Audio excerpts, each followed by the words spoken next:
अरे हाल ककाही पियावा के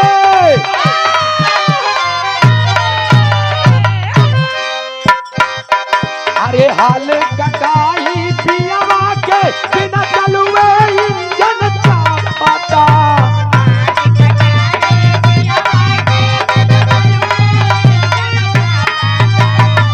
रुचि यादव जी का सम्मान हो रहा है, ताली बजा दीजिए आप लोग, क्या बात है।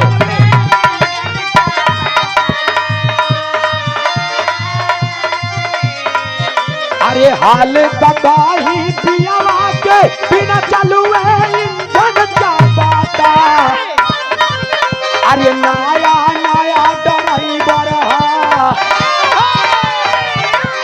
नया नया ड्राइवर हर नवा धई धई दबता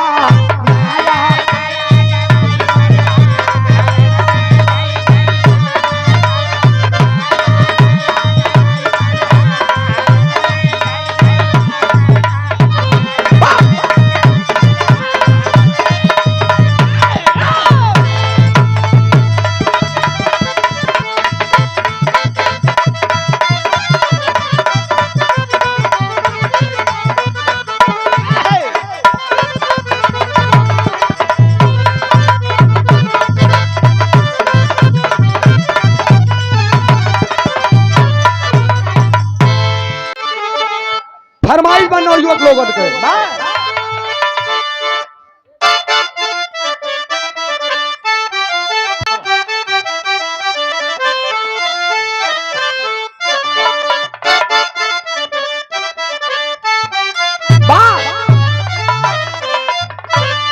अरे समाजवादी झंडा ये भैया समाजवादी झंडा गगन में लहराए हो समाजवादी झंडा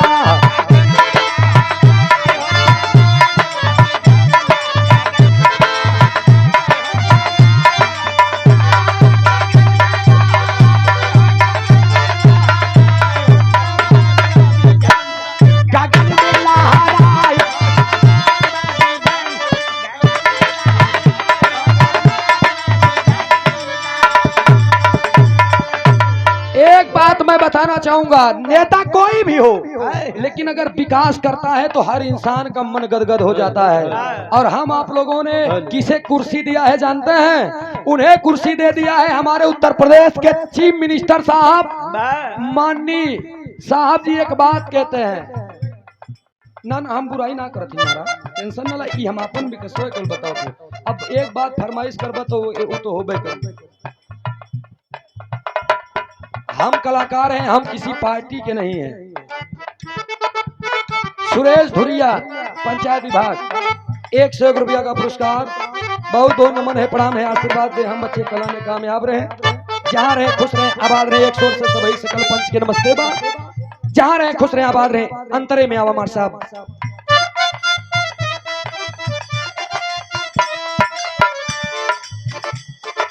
दुखियन गरीबवन के बानी जा सहारा,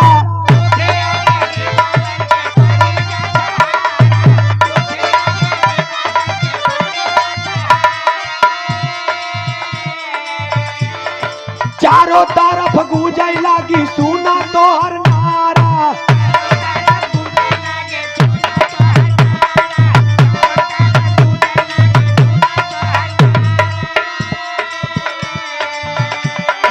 देख के प्रगति,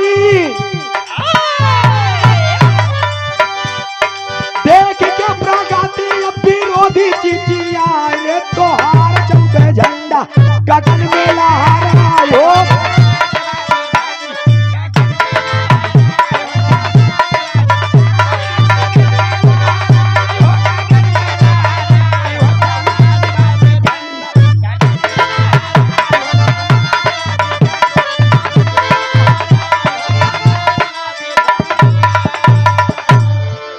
समय के अभाव बा, गुरु घराने के परिचय में कहल गई, फिर उधर नंबर अला कि अगली बार बिरहा के शुरुआत हुई है की से आवा। समय ज्यादा हो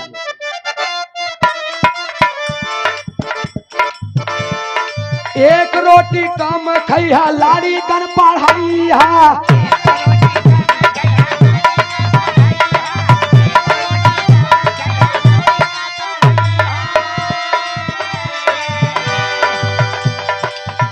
एक रोटी कम खइया लेकिन बचवन पढ़ैया। और दूसरी लाइन में बड़ी ऊंची बात कवि जी ने लिखा है क्या, माई बाबू चारणन में शीश झुकैया।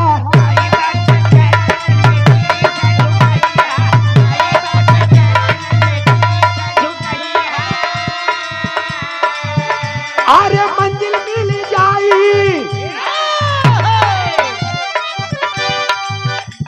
सूरज यादव कहे मंजिल मिल जाई, चिल्लायो तो हार चमके झंडा गगन में लहरायो।